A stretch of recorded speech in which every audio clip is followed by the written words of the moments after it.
पुराणालयं करुणालयं नमामि भगवत्पादं शङ्करं लोकशङ्करम् शङ्करं शङ्कराचार्यं केशवं बादरायणम् सूत्रभाष्यौ कृतौ वन्दे भगवन्तौ पुनः पुनः।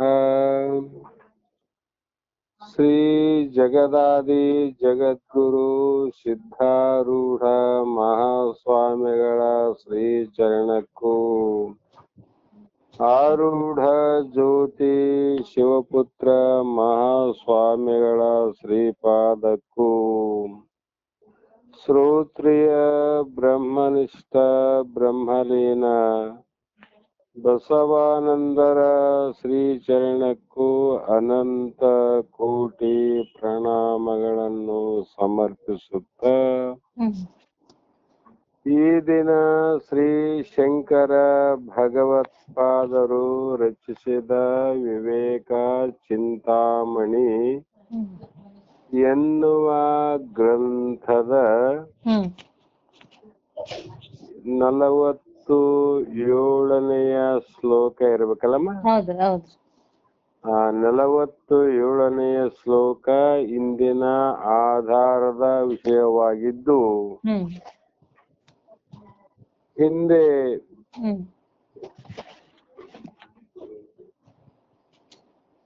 ಒಂದ್ ನಿಮಿಷಮ್ಮ.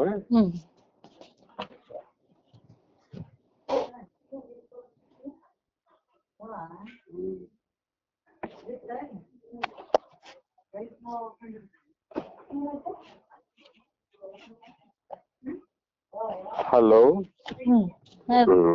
ಕೇಳಿಸಲ್ಲಮ್ಮ? ಹಾ, ಯಾವ ಶ್ರದ್ಧಾ ಭಕ್ತಿ ಧ್ಯಾನ ಯೋಗ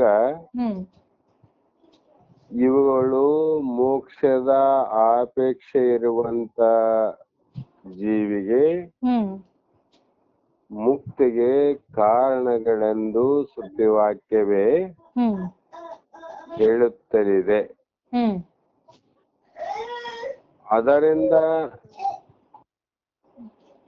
ಯಾವನು ಇವುಗಳಲ್ಲಿ ಸ್ಥಿರವಾಗಿ ಇರುವನು, ಶ್ರದ್ಧಾ ಭಕ್ತಿ ಜ್ಞಾನ ಯೋಗ ಇವುಗಳಲ್ಲಿ ನೆಲೆಗೊಂಡಿರುವವು ಅವನಿಗೆ ಅವಿದ್ಯೆಯಿಂದ ಕಲ್ಪಿತವಾಗಿರುವ, ಅಜ್ಞಾನದಿಂದ ಕಲ್ಪಿತ ಅಂದ್ರೆ ಭ್ರಾಂತಿಯಾಗಿರುವ ದೇಹ ಬಂಧದಿಂದ ಬಿಡುಗಡೆ ಆಗುವನು ಅಂತ ಹೇಳಿದ್ರು. ಇವತ್ತಿನ ಶ್ಲೋಕದಲ್ಲಿ ಅಜ್ಞಾನ ಯೋಗಾತ್ ಪರಮಾತ್ಮ ನಸ್ತರ ವಹರುಣ್ಯಾತ್ಮ ಬಂಧಸ್ತತ ಏವ ಸಂಸೃತಿ ತಯೋರ್ವಿ ಯೋಕೋದಿತ ಭೂತವೈನಿ ಅಜ್ಞಾನ ಕಾರ್ಯಂ ಪ್ರದಹೇತ ಸಮೂಲಂ ಅಂತ ಇದರ ಭಾವಾರ್ಥ. ಅಜ್ಞಾನ ಯೋಗ ಅಂತಂದ್ರೆ ಅಜ್ಞಾನದಿಂದ ಸಂಬಂಧವಾದಂತ ದೇಹದ ಅಭಿಮಾನ, ದೇಹದ ಮೇಲೆ ಮೋಹ ನಮಗೆ ಹುಟ್ಟಬೇಕಾಗಿದ್ದರೆ ಇದಕ್ಕೆ ಮೂಲ ಸಂಬಂಧ ಯಾವುದು ಅಂದ್ರೆ ಅಜ್ಞಾನವೇ ಇದರ ಸಂಬಂಧ. ಈ ಸಂಬಂಧದಿಂದ ಅನಾತ್ಮ ಬಂದು ಅಂದ್ರೆ ಅನಾತ್ಮ ಯಾವುದು ಅಂದ್ರೆ ದೇಹ ಅನಾತ್ಮ. ತತಯೇವ ಅಂದ್ರೆ ಅದರಿಂದಲೇ,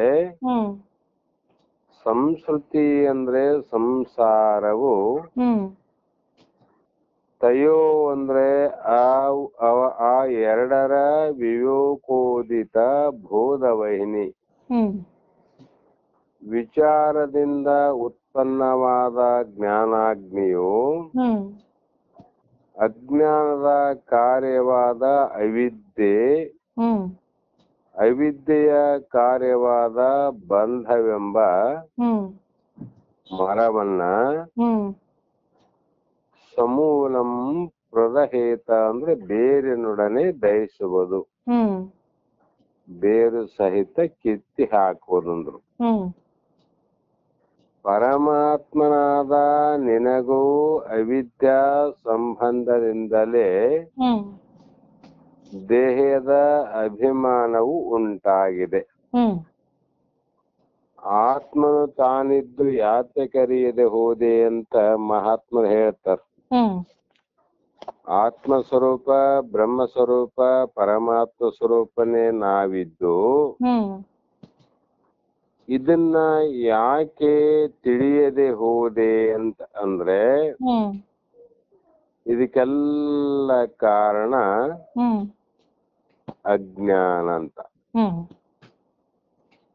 ಅದರಿಂದ ದೇಹ ನಾನು ಅನ್ನುವಂತ, ದೇಹದ ಮೇಲೆ ನನ್ನದು ಅನ್ನುವಂತ ಅಭಿಮಾನ ಉಂಟಾಗಿದೆ. ಹ್ಮ್ ಆದ ಕಾರಣ ಹ್ಮ್ ನಾನು ಯಾವುದು ಅಲ್ಲ, ಹ್ಮ್ ಅದು ನಾನು ನನ್ನದು ಅಂತ ಯಾವಾಗ ನನಗೆ ಅಭಿಮಾನ ಬಂತು ಅಂದ್ರೆ ಹ್ಮ್ ನಮಗೇನಾಗ್ತಾವಂದ್ರೆ ಅದರ ಪರಿಣಾಮ ಆಗ್ತಾವ. ಹೌದು. ಈ ಸಾಮಾನ್ಯವಾಗಿ ಅಂಗಡಿಯಲ್ಲಿ ಕೆಲವು ವಸ್ತುಗಳು ಸಿಗ್ತಾವ, ಹ್ಮ್ ಹೊಸ ವಸ್ತುಗಳು. ಹ್ಮ್ ಉದಾಹರಣೆ ಒಂದು ಬಟ್ಟೆ ಇರ್ಬೋದು, ಹ್ಮ್ ಅಥವಾ ಒಂದು ಕೂಡುವಂತ ಚೇರ್ ಇರ್ಬೋದು ಪ್ಲಾಸ್ಟಿಕ್ ಇಂದು. ಹ್ಮ್ ಆ ಅಂಗಡಿಯಲ್ಲಿ ಇರುವಾಗ ಆ ಬಟ್ಟೆ ಮತ್ತು ಆ ಚೇರಿಗೆ ಹ್ಮ್ ಏನಾದ್ರೂ ಅಚಾನಕ್ ಹ್ಮ್ ಆ ಬಟ್ಟೆಗೆ ಏನಾದ್ರೂ ಹರಿದೋಯ್ತು, ಹ್ಮ್ ಚೇರು ಯಾವುದೇ ಕಾರಣದಿಂದ ಮುರಿದೋಯ್ತು ಅಂದ್ರೆ ಹ್ಮ್ ಬೇರೆ ಯಾರಿಗೂ ದುಃಖ ಆಗೋದಿಲ್ಲ. ಹ್ಮ್ ಹೌದಲ್ಲಮ್ಮ? ಹೌದು. ಅದೇ ಚೇರನ್ನ ನಮ್ಮ ಮನೆಯಲ್ಲಿ ತಂದು ಇಟ್ಟುಕೊಂಡಾಗ ಹ್ಮ್ ಆ ಚೇರಿಗೆ ಏನಾದ್ರೂ ಸ್ವಲ್ಪ ಮುರಿದು ಹೋಯ್ತು ಅಂದ್ರೆ ಹ್ಮ್ ನಮಗೆ ಸ್ವಲ್ಪ ದುಃಖ ಆಗ್ತದೆ. ಹೌದು. ಚೇರು ಮುರಿದೋಯ್ತು. ಹ್ಮ್ ಯಾಕೆ ಅದೇ ಚೇರು ಅಂಗಡಿಯಲ್ಲಿ ಇದ್ದು ಮುರಿದಾಗ ಏನು ಆಗೋದಿಲ್ಲ, ಹೌದು. ನಮ್ಮ ಮನೆಯಲ್ಲಿ ಮುರಿದಾಗ ನಮಗ್ ನೋವಾಗ್ತದೆ. ಹೌದು. ಕಾರಣ ಅಂದ್ರೆ ಇದು ನಂದು ಅಂತ ಅಭಿಮಾನ ಅದ.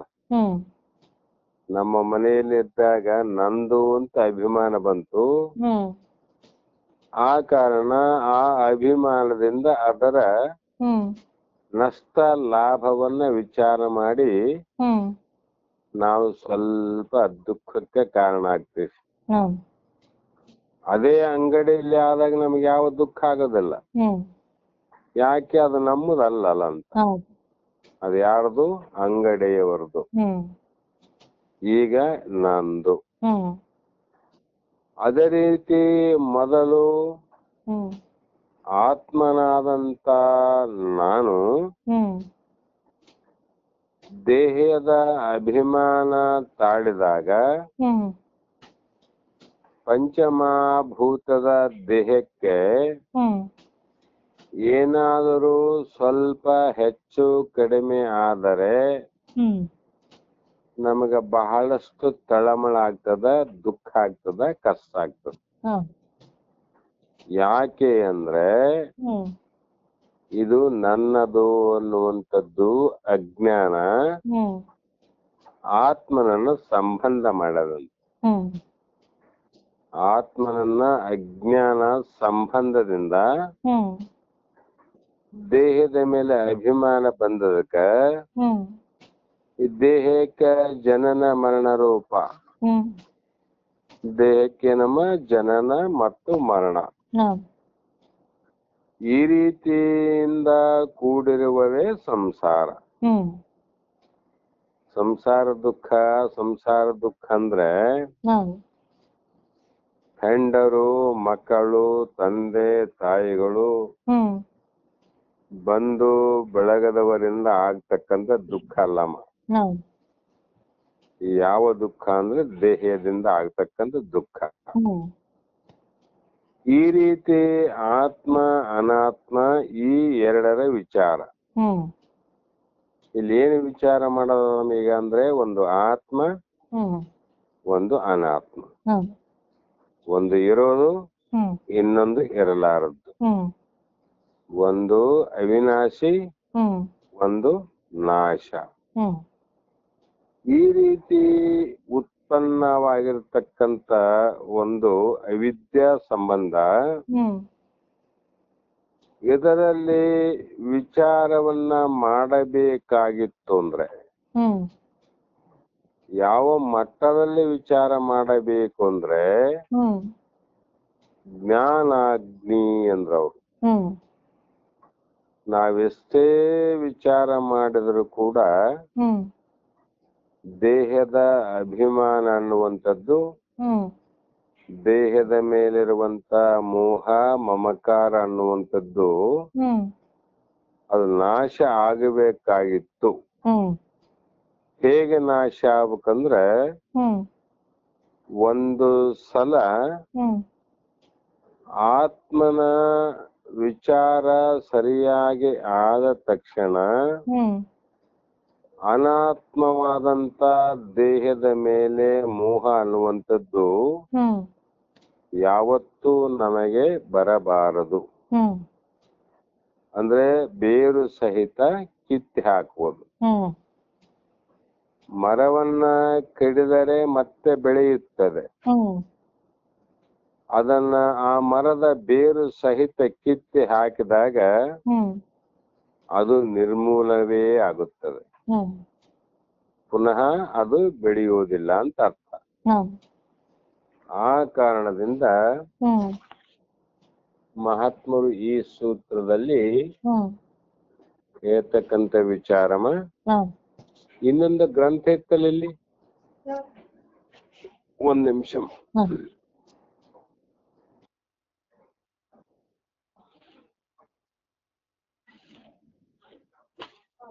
ಇನ್ನೊಂದಿತ್ತು ನೋಡಿ,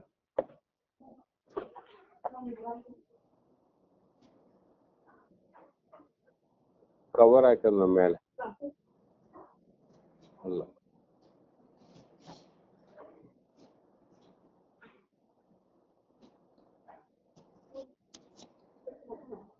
ಈ ರೀತಿ ಅದು ಏನು ಮಾಡಿದ್ರಮ್ಮಂದ್ರೆ ಬೇರು ಸಹಿತ ದಹಿಸುವುದು ಅಂದ್ರೆ ಹ್ಮ್ ನಾಶ ಮಾಡಬಹುದು. ಹೌದು. ಈ ಕಾರಣದಿಂದ ಹ್ಮ್ ಈ ಒಂದು ಶ್ಲೋಕದಲ್ಲಿ ಹ್ಮ್ ಮಹಾತ್ಮರು ಹೇಳ್ತಾ ಬಂದಂತ ವಿಚಾರ ಹ್ಮ್ ಇನ್ನು ಮುಂದೆ ಹ್ಮ್ ಯಾವ ಹ್ಮ್ ಈ ಶಿಷ್ಯನ ವಿಚಾರಗಳನ್ನ, ಹ್ಮ್ ಈ ಶಿಷ್ಯನ ಅನಂತ ವಿಚಾರಗಳನ್ನ ಹ್ಮ್ ತನ್ನಲ್ಲಿ ಇಟ್ಟುಕೊಂಡು ಹ್ಮ್ ಈಗ ಎಲ್ಲಿಗೆ ಬರಬೇಕಾಗಿದೆ ಅಂದ್ರೆ ಹ್ಮ್ ಆತ ಗುರುವಿನ ಮುಂದೆ ಬಂದು ಹ್ಮ್ ತಾನು ಪ್ರಶ್ನೆಯನ್ನ ಮಾಡುವಂತವನ್ನ ಆಗುತ್ತಾನೆ. ಹ್ಮ್ ಈ ಶ್ಲೋಕ ಸ್ವಲ್ಪ ಇಂಚ ಮುಂಚಾಗಿದಮ್ಮ ನೋಡಕತ್ತೀನಿ.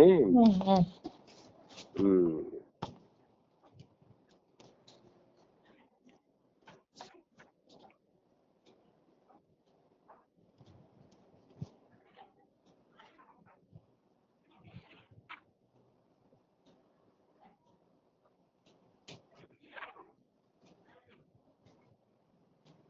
ಇದು ನಾವು ಕರೆಕ್ಟ್ ಅದಲ್ಲಮ್ಮ ಸೂತ್ರ?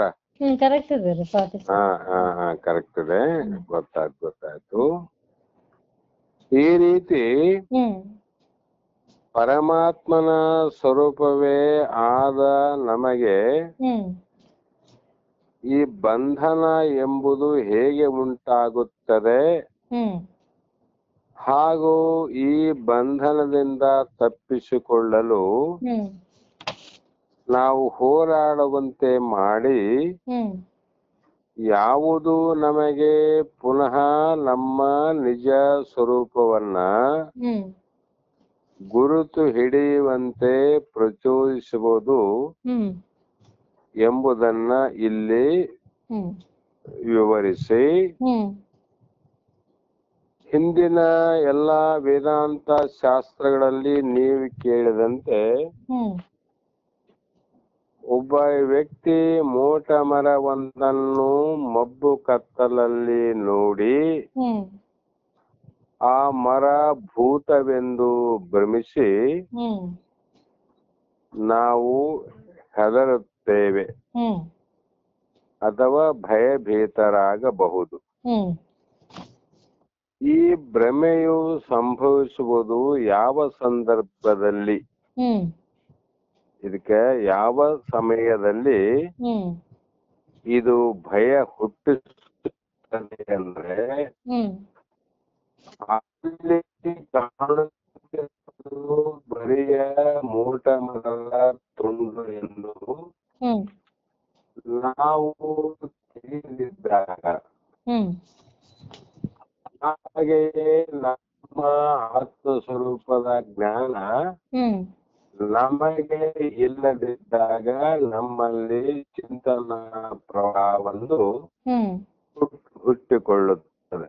ಹ್ಮ್ ಮೋಟ ಮರದಲ್ಲಿ ಕಳ್ಳ ಯಾವಾಗ ಹುಟ್ಟಿದ್ನಮ್ಮ ಹ್ಮ್ ಅಂದರೆ ಆ ಮೋಟ ಮರದ ಪುನಃ ಜ್ಞಾನ ಆಗದೆ ಇದ್ದಾಗ, ಹ್ಮ್ ಅದು ಒಂದು ಮರದ ತುಂಡು ಅನ್ನುವುದನ್ನ ನಾವು ಅರಿಯದೇ ಇದ್ದಾಗ ಹ್ಮ್ ಹ್ಮ್ ಆ ಮರದಲ್ಲಿ ಒಂದು ಭೂತ ಅಂತ ನಮ್ಗೆ ಅನಿಸ್ತದೆ. ಹೌದು. ಆ ಭೂತ ಆದ ಅಂತ ನಮ್ಗೆ ಯಾವಾಗ ಅನಿಸ್ತದ ಅವಾಗ ನಮ್ಗೆ ಭಯ ಆಗ್ತದೆ. ಹೌದು. ಅಂದರೆ ನಾವು ಹಲೋ ಅದು ಮರದ ತುಂಡು ಅಂತ ತಿಳಿದಾಗ ಹ್ಮ್ ಅಲ್ಲಿ ಭೂತದಿಂದಾದ ಭಯ ನಿವೃತ್ತಿ ಆಗ್ತದೆ. ಹ್ಮ್ ಅದೇ ರೀತಿ ನಮಗೂ ಕೂಡ ಆತ್ಮ ಸ್ವರೂಪವಾದ ಹ್ಮ್ ನಾನು ಆತ್ಮ ಸ್ವರೂಪನಿದ್ದೇನೆ, ಬ್ರಹ್ಮನಿದ್ದೇನೆ, ಹ್ಮ್ ನನಗೆ ಜನನ ಮತ್ತು ಮರಣವೇ ಇಲ್ಲ ಹ್ಮ್ ಅನ್ನುವಂತ ಜ್ಞಾನ ಇಲ್ಲದ ಕಾರಣ ಹ್ಮ್ ನಮ್ಮಲ್ಲಿ ಹ್ಮ್ ಈ ಜನನ ಮತ್ತು ಮರಣ ಮತ್ತು ಸಂಸಾರದ ಅನೇಕ ಚಿಂತೆಗಳು ಹ್ಮ್ ನಮ್ಮಲ್ಲಿ ಭಯಾನಕವಾಗಿ ಹುಟ್ಟಿಕೊಳ್ಳುತ್ತವೆ. ಹ್ಮ್ ಅದೇ ಮನಸ್ಸು ಹ್ಮ್ ಅದು ಶರೀರದ ಮಟ್ಟದಲ್ಲಿ ಪಂಚೇಂದ್ರಿಯಗಳನ್ನು ಪರಿಕಲ್ಪಿಸಿ ಹ್ಮ್ ಹೊರ ಹೊಮ್ಮಿಸುತ್ತದೆ. ಹ್ಮ್ ಅದೇನ್ ಮಾಡ್ತದಂದ್ರೆ ಶರೀರದ ಮಟ್ಟದಲ್ಲಿ ಹ್ಮ್ ಪಂಚೇಂದ್ರಿಯಗಳನ್ನ ಅದು ಸಾಧನೆ ಮಾಡಿಕೊಂಡು ಹ್ಮ್ ಹೊರಗಡೆ ಹೋಗಿ ಹ್ಮ್ ಪಂಚಭೂತಗಳನ್ನು ಹ್ಮ್ ಬಾಹ್ಯ ವಸ್ತುಗಳನ್ನು ಹ್ಮ್ ಆ ಮೂಟ ಮರದಲ್ಲಿ ಕಳ್ಳನನ್ನ ಕಲ್ಪಿಸಿದಂತೆ ಹ್ಮ್ ಆತ್ಮನಲ್ಲಿ